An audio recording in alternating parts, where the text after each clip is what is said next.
Okay, so this is really a shop update, but also a test of this new microphone. Hopefully the sound quality is a lot better with this microphone than we're just using the one on the camera, and hopefully it allows me to move around the shop more than before and get different perspectives and still have good quality audio with the commentary. We'll see. So I finally moved into the new shop. It has taken much longer than anticipated. The building is older. It's a barn, and when they built it, they obviously really didn't bother to adhere to standards too closely.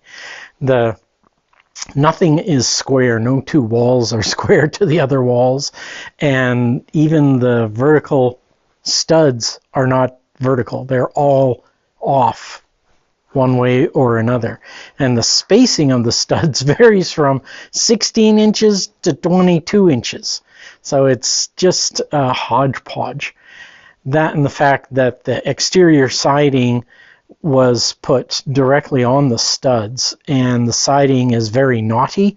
All of those knots have fallen out over the years, and so there's a bazillion holes on the exterior, and every animal in the world, birds and bees and wasps, have gotten into the walls and made nests. So I had to rip off all the wall material.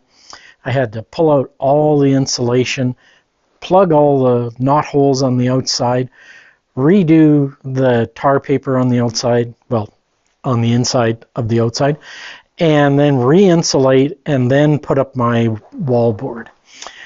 But because of the cattywampus nature of everything, plywood doesn't match perfectly to where you would think it should go.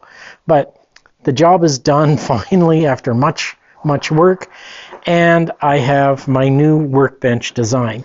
It's 2 workbenches. This one is for free work, where work holding on the surface isn't critical. If I do need work holding on the surface, I can use the anti-skid mat, or I can use clamps from the faceboard, the apron. The apron is recycled from the old bench, and it still has all its holes in it, so I can use it as an apron, as a proper Nicholson style apron if I need to. And the top is three sheets of 3/4 inch plywood, glue laminated together, and then screwed on. So this gives a really solid assembly station. So mostly this is going to be used for putting stuff together. That's why I put the clamps here, and the drills for screwing, and the glues for adhesion. So that work is mostly what's going to happen on this bench. On this further bench, we have 3 sheets of 3/4 inch plywood top, glue laminated together, a Nicholson apron, and dog holes drilled in the top. So this is where anything that needs work holding is going to be. All the saws are here on either side, the Japanese on that side, the Western saws on that side, the planes, the chisels in their little bags, the planes, the router plane, the combination plane, the Japanese planes, and all the drilling, it's all going to be here. Anything that might need any kind of work holding will be done on this bench. And I have a central bench, which you can't see from here, which has my few power tools, a crock pot for the wood glue, for the hide glue, Stanley miter saw, my sharpening station, and my drill press, and my lathes are on the other side here in a separate little compartment, so it's easier to contain the debris from them.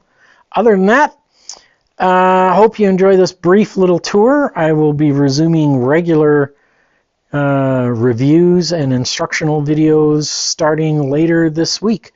I hope to be filming on Thursday and Friday, and hopefully get the video published either Friday afternoon or Saturday. And hopefully I can stick pretty rigidly to the 2-week schedule, so 1 video every 2 weeks. I guess that about covers it for now. Thank you.